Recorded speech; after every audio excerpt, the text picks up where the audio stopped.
அண்ணாச்சி எவ்வளோ கிலோ எவ்வளோ ஆப்பிள்? ஆப்பிளா முதலாளி? ஆப்பிள் கிலோ எவ்வளோ? 300 300 300 150 ரூபா. அவர் 300 வாங்கிறாரு, இவன் 150 வாங்கிறான். ஒருவேளை காது இது கேட்காதா? ஆப்பிள் கிலோ எவ்வளோண்ணே? 150. ஓனர் பார்க்குறதுக்குள்ள ஒரு 10 கிலோ வாங்கிட்டு போயிடும். இந்த ஸ்கேனர் எடுக்குமாண்ணே? எடுக்கும்ண்ணே. இப்போ உங்கள்கிட்ட ஆப்பிள் வாங்கிட்டு இந்த ஸ்கேனரில் காசு போட்டுவிட்டு அப்படியே எங்கிட்ட போயிடலாமா? போட்டு விட்ருங்க, ஒன்றும் பிரச்சனை இல்லை. எனக்கு ஒரு 10 கிலோ ஆப்பிள் மட்டும் போட்டு விடனே. வேமா போடுங்க. இந்தாங்க. போட்டாச்சா?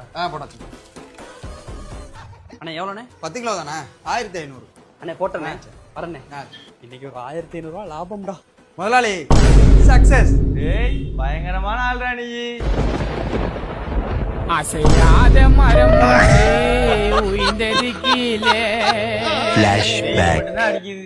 ஒரு வய ஜூஸ் குடிக்க வர மாட்டேங்கிறான். நம்மளுக்கு ஆப்பிள் என்ன ரேட்டுக்கு வருது? ஆப்பிள் 100 ரூபாய்க்கு வருது, நம்ம 120 ரூபாய்க்கு கொடுக்குறோம். 150 ரூபாய்க்கு நான் வித்து காட்டுறேன். எனக்கு என்ன தருவீங்க? கிலோவுக்கு 20 ரூபாய் கமிஷன் எடுத்துக்க. இதே மாதிரி கஸ்டமர் வரும்போது பழத்தோட ரேட் என்னன்னு கேட்பேன். நீங்க எல்லாத்தையும் டபுள் மடங்கா சொல்லலாம். அதை மட்டும் கரெக்டா சொல்லுங்க, நான் உங்களுக்கு எல்லாத்தையும் வித்து காட்டுறேன். ஐயோ ராஜா, என் கல்லமே.